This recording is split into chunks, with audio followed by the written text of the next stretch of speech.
So a year ago at this time, I had to be out of my apartment in 3 weeks.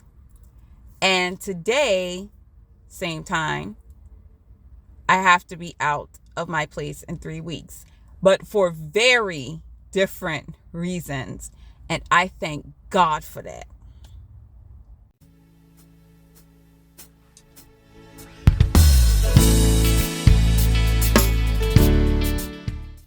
So if you want to know more about why I had to be out last year, I have created I have created a playlist that you can check out, and it's called Fighting Eviction, which tells you a lot. Definitely go check it out and find out how that situation unfolded. But this year, I have to be out in 3 weeks because my landlord has decided that she's going to tear down these houses that she owns and that she rents. She's going to build something bigger so she can make more money, yada, yada, yada. So therefore, I have to be out in 3 weeks. And it's so funny. I've been looking, quite frankly, all year just to kind of get an idea of what I'd be dealing with. And last week I went to look at a place that came up. And for those 2 weeks, I was so ridiculously anxious about it. When I first saw the place, I mean, really, really anxious. It was heavy on me. I was like, is it because this is my place? Is it because I want it so bad? And it turns out it was not the place for me. And I realized something. There is a difference between anxiety and excitement. Anxiety does not come from God.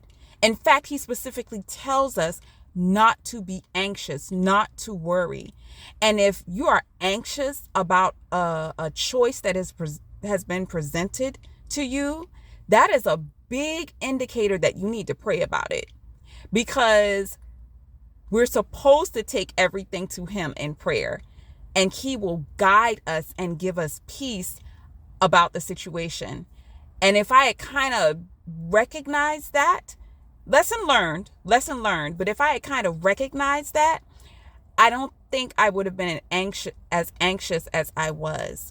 So then I started looking at another place that popped up, and that got taken off the market. So I don't know this. I was about to say this game that God is playing, but God doesn't play games. I actually did a video.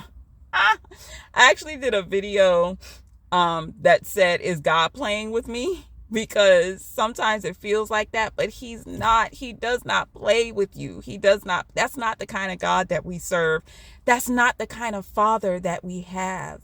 And so one of the things that he's dealing with me about is this idea of understanding that his ways are not our ways and his thoughts are not our thoughts. And so my mentality has to be changed regarding how he's going to solve a problem.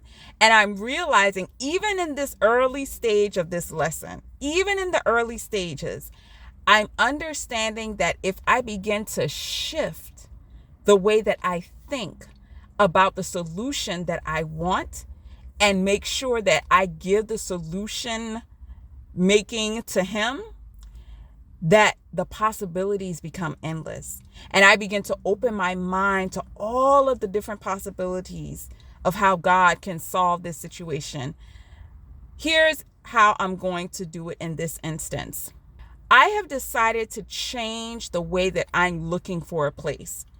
All this time, and the whole time that I've been looking for a place at any point since I moved to LA, it has been about finding a place to stay, finding a place to move, finding a place that fits me, all of this stuff.